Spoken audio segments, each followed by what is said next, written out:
Your next comic's coming to the stage. She's also super funny, performs all over. I want you to put your hands together right now for Bruce Friedman.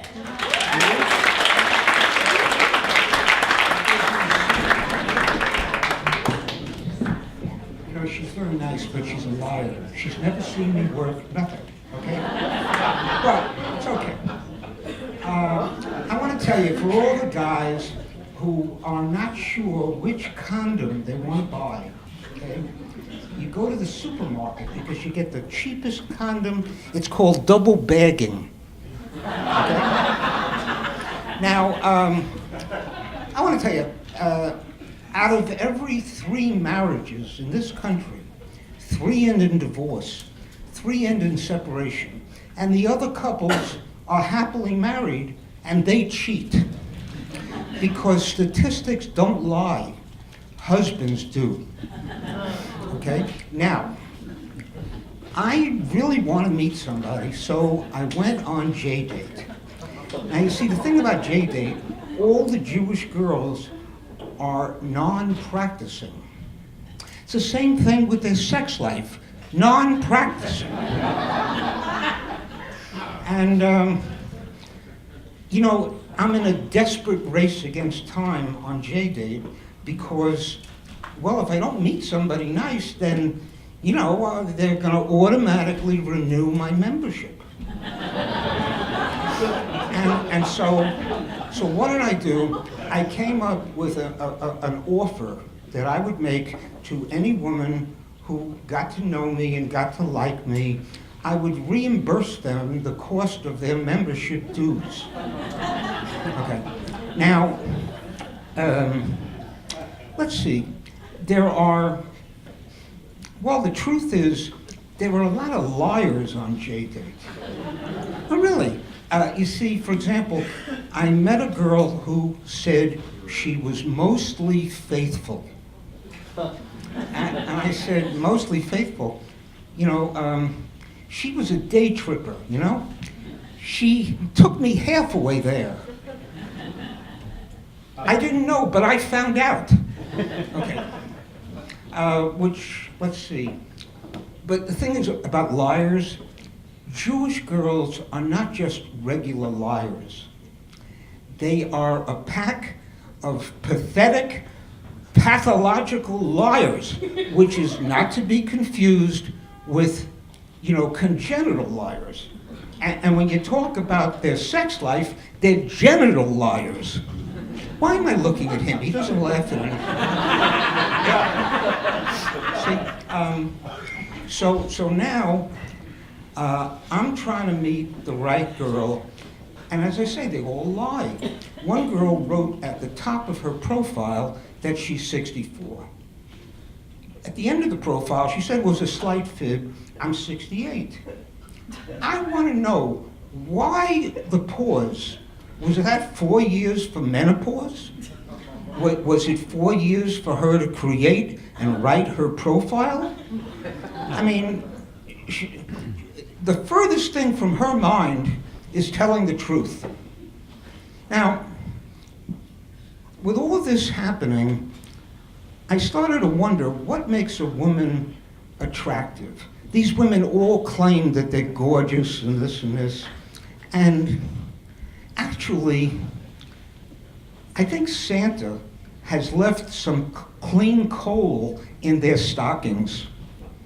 I didn't like that either. You know, you have to agree on these things, you know. But you see, when a man goes to get a haircut, okay, it's a haircut. I mean, he's in there for a haircut. Not a woman. She has all these possibilities, you know, like a bikini waxing, okay? Now, if they take off a little bit, it's called a Mohegan. But if they take off too much, then it's called the last of the Mohegans. He laughed, you see? Now it's your turn. Now, let's see. I'm going to make a transition and nobody will have any idea what I'm talking about. But you know Bruce Jenner, and he's transgender, but he never went all the way. You know, he changed his name from Bruce Jenner to Caitlyn Jenner.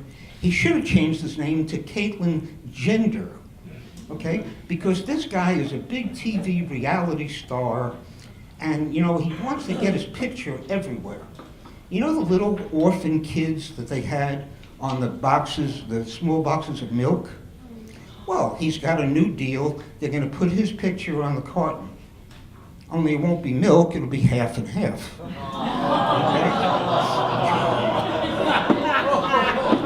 Now, let me see.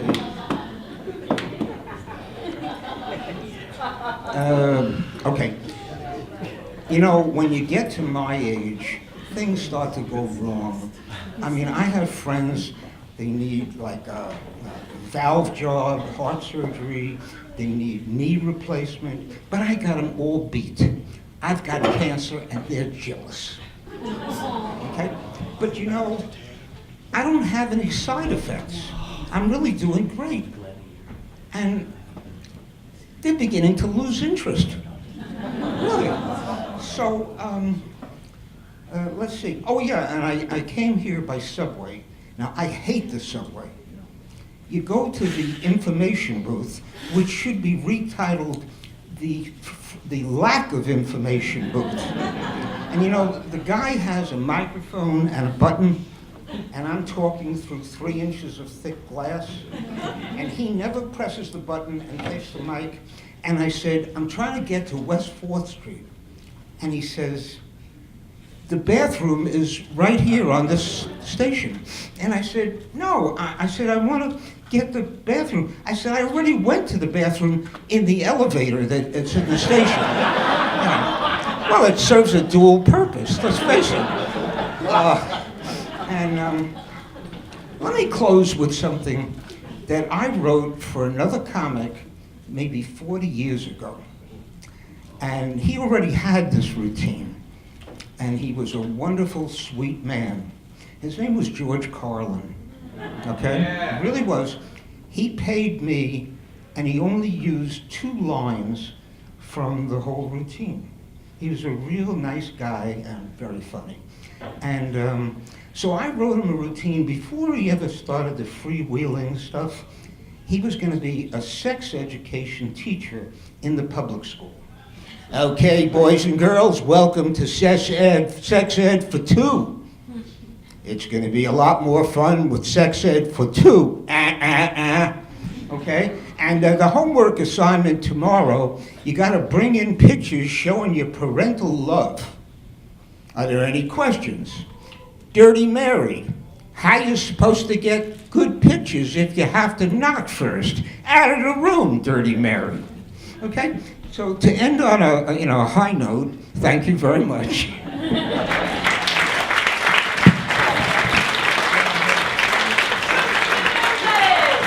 Bruce Friedman!